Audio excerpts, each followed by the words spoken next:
Alright, Tesla fam, let's get straight to it. Today, I'm going to show you how to set up driver profiles in your Tesla so your car is perfectly customized for everyone who drives it. So guys, step one, if you want to create a profile, start by tapping on the driver profile icon at the top of your touchscreen, then tap add a new driver, guys, okay?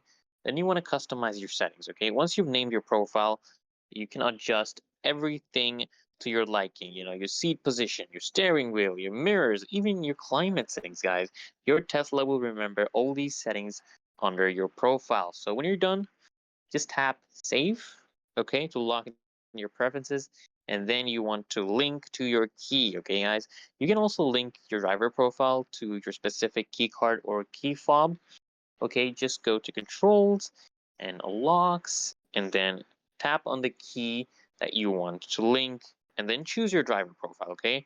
So every time you unlock the car with your linked key, Tesla will automatically adjust everything to your safe settings.